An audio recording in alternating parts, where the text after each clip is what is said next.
ఉంది కదా, నీతి న్యాయాలు లేవు కదా. అయితే మరలా ఇప్పుడు ఏమొస్తున్నాయి? గేర్ రివర్స్ చేసుకున్నది. బండి ఎనిక్కిపోతా ఉంది, ముందుకు వచ్చింది, మళ్ళీ ఎనిక్కిపోతా ఉంది. ఏమైంది? బలత్కారము.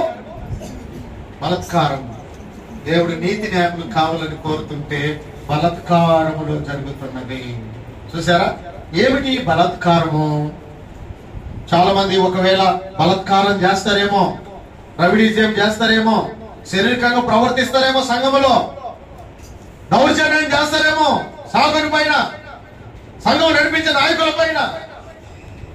అది కొద్ది కాలమే. అలా చేసిన వాడికి శ్రమ. 7 సార్లు చెప్తున్నాడు, నీతి న్యాయములు ఫలించకుండా, నీతిగా ఉండకుండా, న్యాయముగా ఉండకుండా, శరీరులుగా, బలత్కారులుగా, రవిడీజం చేస్తూ, గుండాయిజం చేస్తూ ఈ లోకములో ఎవరైనా దేవుని సంఘం పైన దౌర్జన్యం చేస్తే వాళ్ళ పరిస్థితి ఎట్లుంటది? దయచేసి చూడండి. కారు ద్రాక్షలు కాయక కారణం ఏమిటి?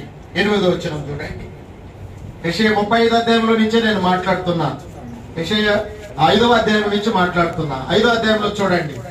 5వ అధ్యాయము 8వ వచనం చూడండి. స్థలము మిగులకుండా మీరు మాత్రమే దేశంలో నివసించున్నట్లు ఇంటికి ఇల్లు కలుపుకొని పొలమునకు పొలము చేర్చుకుని మీకు శ్రమ.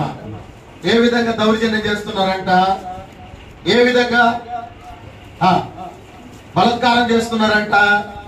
అమాయకులు నీతి న్యాయం తప్పి సంఘములో కొంతమంది దేవుని సంఘములో కారు ద్రాక్షలుగా ఎలా కాస్తున్నారంటే, స్థలము మిగులకుండా మీరు మాత్రమే దేశంలో నివసించున్నట్లు ఇంటికి ఇల్లు కలుపుకొని పొలానికి పొలం చేర్చుకుంటారు.